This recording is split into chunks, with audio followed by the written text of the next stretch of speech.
Hey guys, welcome to the channel. My name is Matt Willie, where we are all about biblical motivation. And today I wanted to bring you a special treat. I have a friend, actually a cousin of mine. Her name is Katie Zachary. And I wanted to see what God is doing in the midst of all this COVID-19. I want to bring you guys some live interviews and things. And just that way you're not listening to just my voice. And so let me pop her on right now. This is Katie. What's going on, Hi. Katie? How Hey, are thanks you? so much for having me, Matt. I'm good. I'm Yeah. excited to be here. Awesome. Thank you. I'm curious, you're my cousin, so I've known you for quite a while. But for those who don't know who you are, why don't you tell some people about yourself? Yeah, my favorite interview question ever. No, I'm just kidding. Hi guys, it's so nice to be here. My name's Katie. I actually am in Houston. It's where I live right now, and I am a physician assistant at Texas Children's Hospital. Here in Houston. And more importantly than that, I love Jesus. And so I love medicine. I love taking care of patients. But more than that, I love to talk to people about Jesus and to see his name glorified. So I love keeping up with Matt's videos. I am inspired and encouraged by them. And I'm so excited to be here. Awesome. Well, thank you. Thank you for being our first guinea pig too on the live stream. For those of you who may be watching this on the replay, like years down the road, know that this is our very first live interview going live. We're in the midst of coronavirus or COVID-19, and we're just trying some new things with ministry.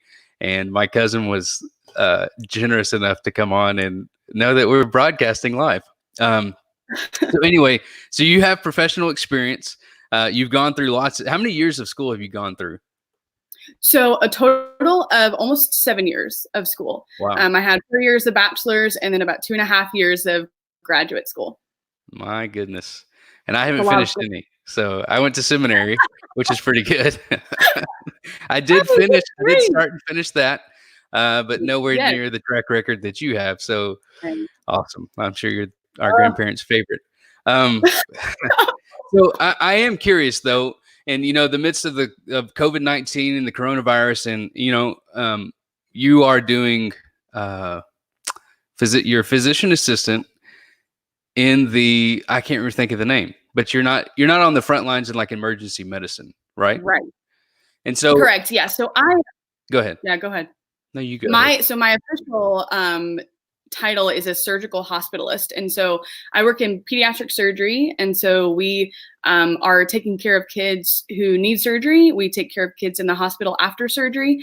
And we also go down to the emergency room to see any kids who potentially need surgery. So the only interaction I have with the emergency department are surgical consults that we get. So I am not directly on the front line of any kind of COVID-19 interaction. Okay. But I am curious, what difference have you seen, if any, from like pre-COVID-19 to where we are right now? Like we're in the middle of this apocalyptic, whatever, people freaking out, taking toilet paper and hoarding every canned good they can find. What difference have you seen, being in that, not on the front lines, but like still in the medical profession? Yeah, good question. So before COVID-19, we had a really hefty team. So I work on a team of, I think, about 17 or 18 people on my surgical hospitalist team. And that's 17 or 18 PAs, so other physician assistants, and we work with several other attending surgeons. And so a lot of what we do is also elective surgery, so meaning surgeries that are not emergencies. They're things that are scheduled in advance. And when the Surgeon General came out a few weeks ago, he was really pushing hospitals to put those elective surgeries aside to conserve resources and also to minimize the amount of people who are coming into a hospital.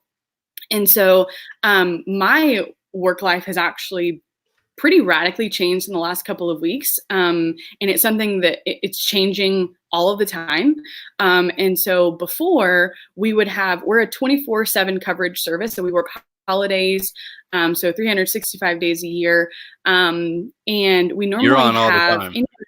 Nonstop. We work around the clock, and my team is so great. I love the people I work with. I love my hospital. And so I don't have to work all the time. I love going to work, y'all. I love what I do. And it's changed, though. We've gone down to what we call a skeleton crew. So we have 2 people working during the day, and then we have 1 provider who manages all of our patients overnight. And they've canceled most, if not all, of our elective surgeries, so surgeries that aren't emergencies. We're only doing a few elective cases now. So as far as our jobs, a lot of the things that we're only seeing now are kids who have or need emergency surgery. So we see a lot of appendicitis, so your appendix getting inflamed, broken bones that have to go to surgery, things like that.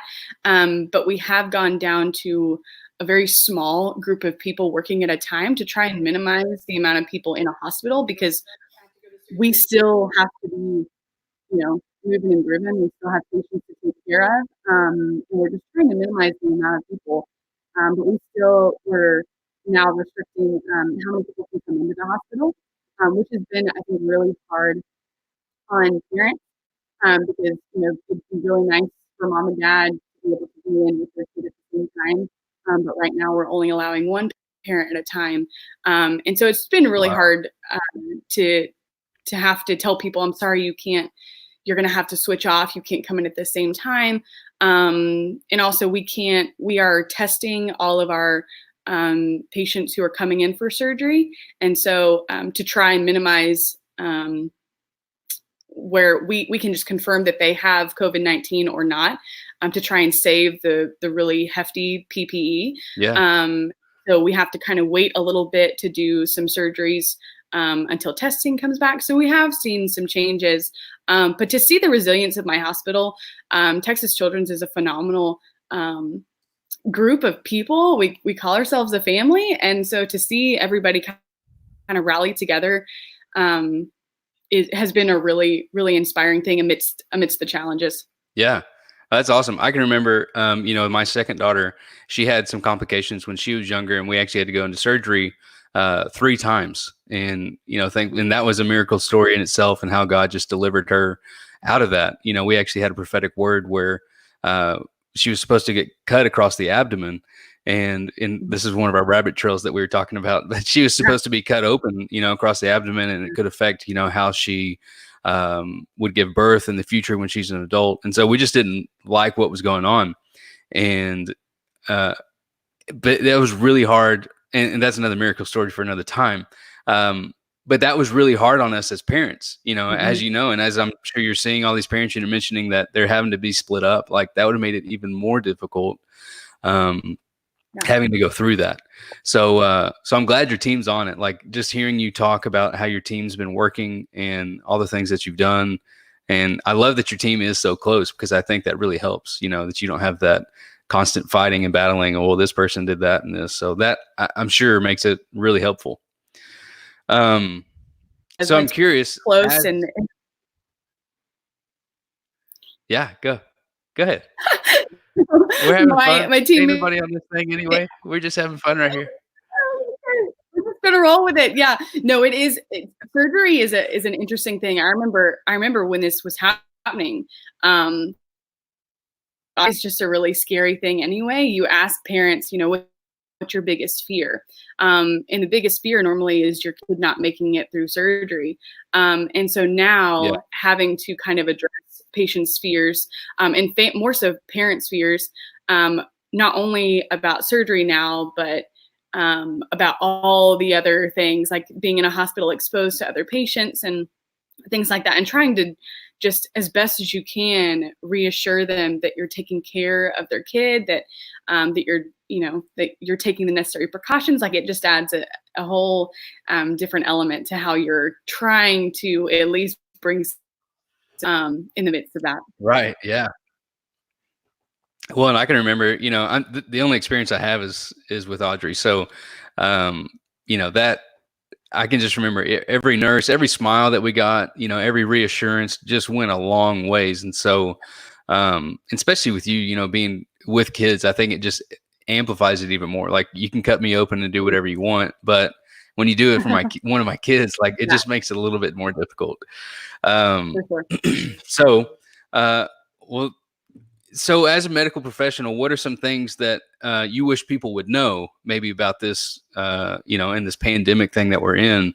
Or maybe that, what's a truth that they would understand, or, just what are your thoughts in general, not just how it applies to you now there, but, is it just media hype, or just what are your thoughts on that? Yeah. Well, I will be entirely honest. If you were to ask me a month ago what I thought about coronavirus, I would have definitely been on the train that I think we heard a lot of people in the beginning being like, it's, more people die from the flu every year. And, there were all these different trains that healthcare workers were on as far as, are we taking it too far? Is everybody panicking over something that doesn't need to be panicked over? I was definitely on that train. The train of, I think this is being blown out of proportion. We just need to, continue to wash our hands. And if you're sick, stay away from people. My perspective within a few days quickly changed. And so I think one of the most frustrating things, I think and I can't speak for every medical person, obviously, I'm just one individual, but there is a lot. Social media has been so great during this time to be able to connect with family, with friends, with people that aren't even in your, immediate sphere of influence. But at the same time, social media is a really easy way to share misinformation. And so I would just encourage you, if you are curious about what to believe, because I know that was a big question for me, like, where am I missing something? What exactly do I need to be listening to, or which news channels do I tune into, or which officers am I listening to? I would go to the reputable sources. So CDC, the Surgeon General, the people who are on the COVID-19 task force here in our government, I would go to those places first. Like, go to your WHO, your World Health Organization, CDC, all those. I believe the government now has a coronavirus.gov or something like that, a page that has information.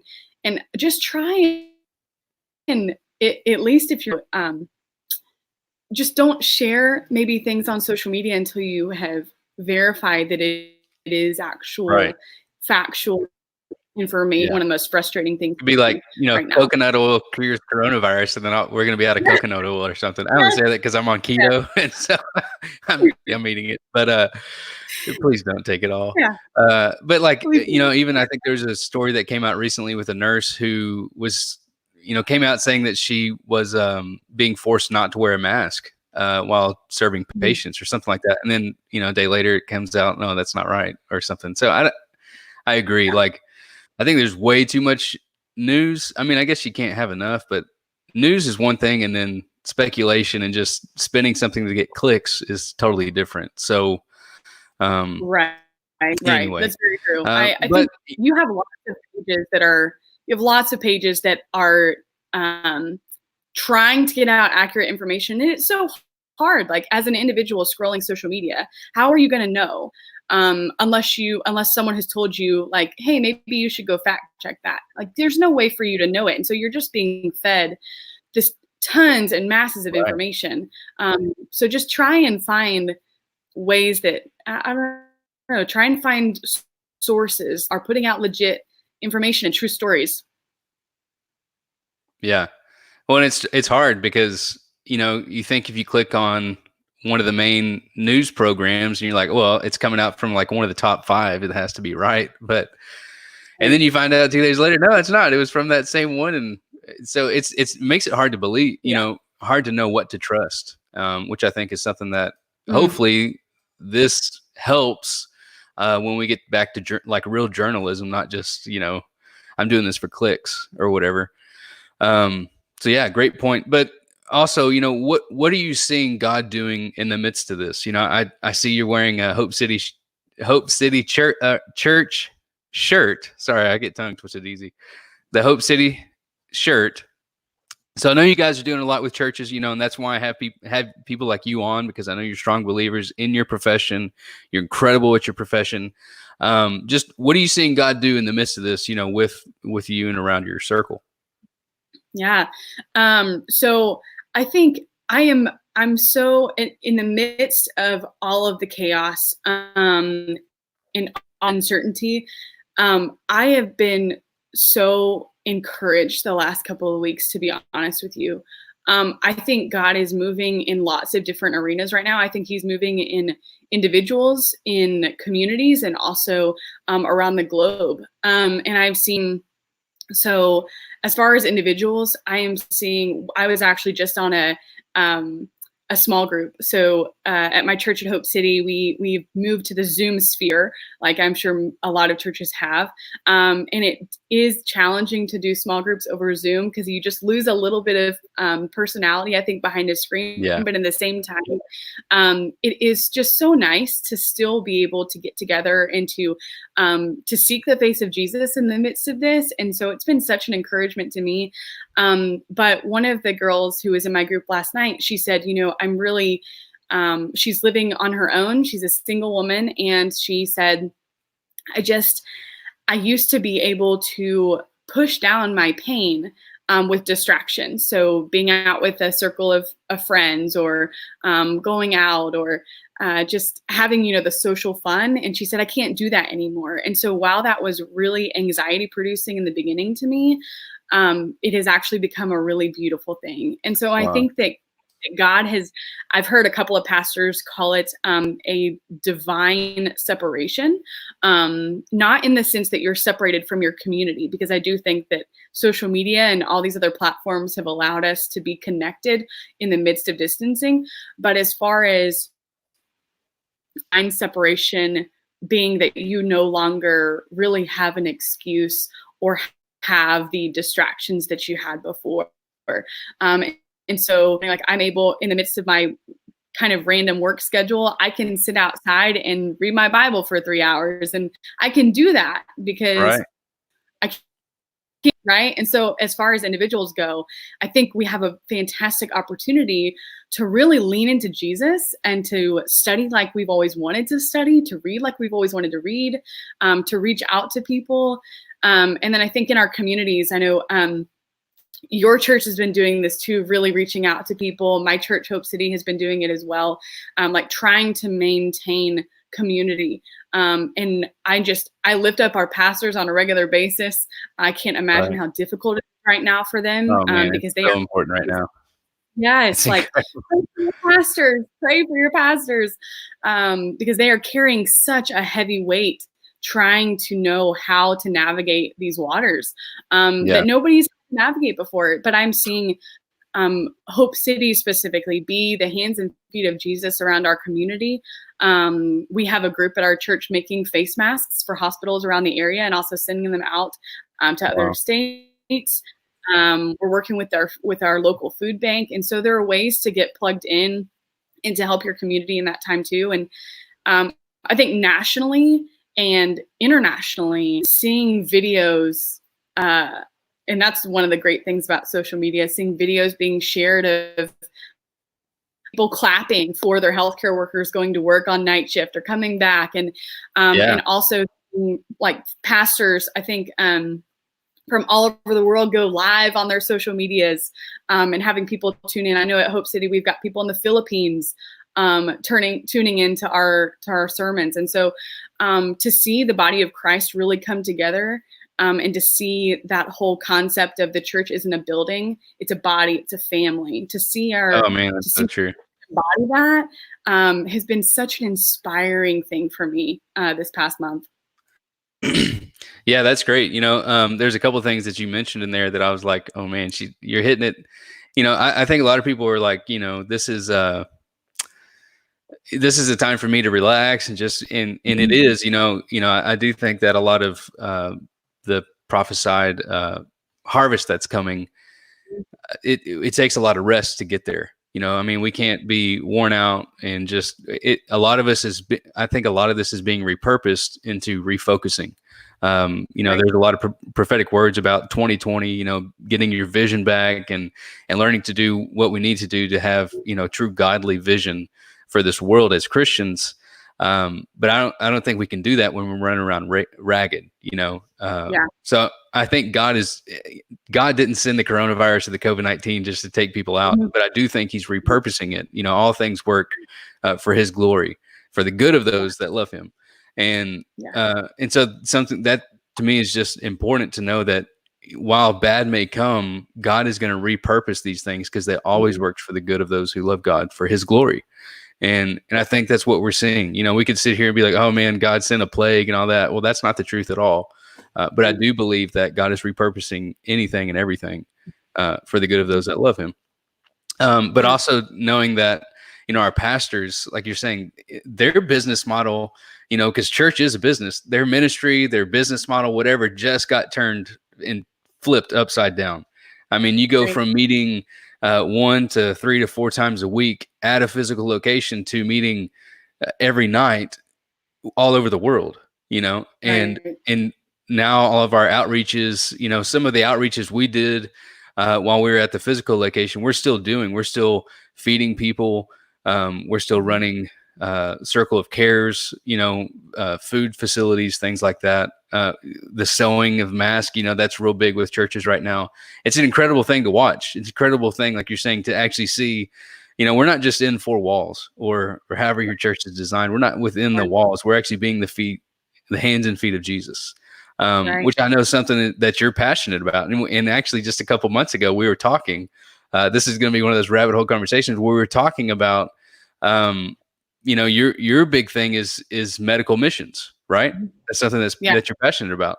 And so that's a fun twist, I think, because instead of you having to go somewhere for medical missions, you're right here doing medical missions right now, and so I just got to ask, what is your take on that? Like medical missions being right here where you are. Oh yeah, and I think that in itself, man, is a talk, because I think the misconception right now, maybe in our churches or just maybe in individual hearts or in communities, is that missions is elsewhere. Missions is not where I am. Like, I'm not living on mission if I am not over in Africa, and there couldn't be anything further from the truth.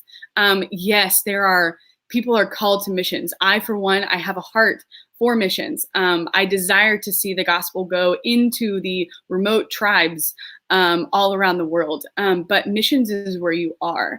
And so in your workplaces, in your schools, teachers, as you are teaching to your young ones over Zoom, over Skype, whatever that looks like, or moms, as you are ministering and using your time right now with your little ones to pour into them, like every opportunity we have is one to advance the gospel. So you just encouraged me on that, because we were having the hardest time with our oldest, who's in first grade, and she is like, it's tough because Andrea and I, my wife, we're rotating back and forth with, hey, you're teaching her today, I'm teaching her tomorrow, because we're both working full-time jobs, I'm taking a break to do this interview, but at the same time, I got another laptop off to my side where I'm having to do real life orders and stuff for customers. And so, being able to speak to that and just know that, right now is a time where we can be teaching our kids and ministering in that way. It's incredible. Sorry, I had to throw that in. No, I think, and that's the concept I think that people may be grasping. Like when I talk about how God is moving in individuals and among the nations, I am seeing this, like people are able to see now their work, but work as in at the office and at home. Every interaction you have with your kids, with your neighbors, with your family members is an opportunity for you to share the love of Jesus. And so moms, as they are at home, like God's grace is sufficient. And I don't know how you're doing it. Dad too, Matt, as you're all of those things. God's grace is sufficient, and knowing that you can be a reflection of Christ to your kids in the midst of this time too, is a powerful thing. Yeah. That's so good. Well, listen, we're coming up on 25 minutes now. And so I thank you so much for your expertise and your opinions. This was incredible. So I hope we can do it again, because I know you're full of information. You're full of joy. I can see it all over your face. It's so good to see you. We can't wait to come and meet you again. But I do want to let the listeners know, if you have a website or any way that people can follow you or get connected to you, how do we do that? if you want it out Yeah. there, So yeah, well, I mean, I'm on social media. My name's Katie Zachary. I also write a blog called Purposeful Adventure, and it's a which little bit is of a play on words. incredible. Yeah. Yeah, I mean, and I'm sorry, I got to interject you again. People, this is my family. She was in West Virginia, which we both live in Texas, and so we're relatively close, even though Texas is a whole new country, by God. But so it was nice to be able to follow her along in this blog, but just to get her take, just like her opinions are coming out now, and you see her heart and everything that she's doing. She's able to do that in the blog, and I'm sorry to cut you off. I just had to make sure people knew it was a pristine blog. Thanks. Thank you. I love it. It became something that I started in school, and it definitely morphed into something else. And so I love writing. I write now about once a month on there. But if anybody wants to check it out, go right ahead. Yeah. And I'll actually leave my website is mattwillie.com. And I'll actually go over to my website and leave a link over to yours. That way they don't have to remember this big, long thing from Wix site. I mean, it's really cool. That's probably hard for people to type. So mattwillie.com. And I'll leave a link over to Katie's blog so that you can see that. And also go to mattwillie.com for anything else. But as far as this interview, Katie, thank you again so much for your time. I love you so much. I appreciate your opinion and what you're doing. It's incredible to watch what God has done over the course of your life, and just and what's going on. Like, I'm so proud of you as an older cousin. Thank you, Matt. I've loved being on here with you. I love your videos. I'm so inspired by the work that you're doing. So thanks for having me on. Yeah, no problem. So guys, thank you. I'm going to sign off here in just a little bit, but just wanted to say thank you so much for joining the channel, Matt Willie. Well, we're all about biblical motivation and seeing what God is doing. So until later, God bless you, and we'll talk to you later.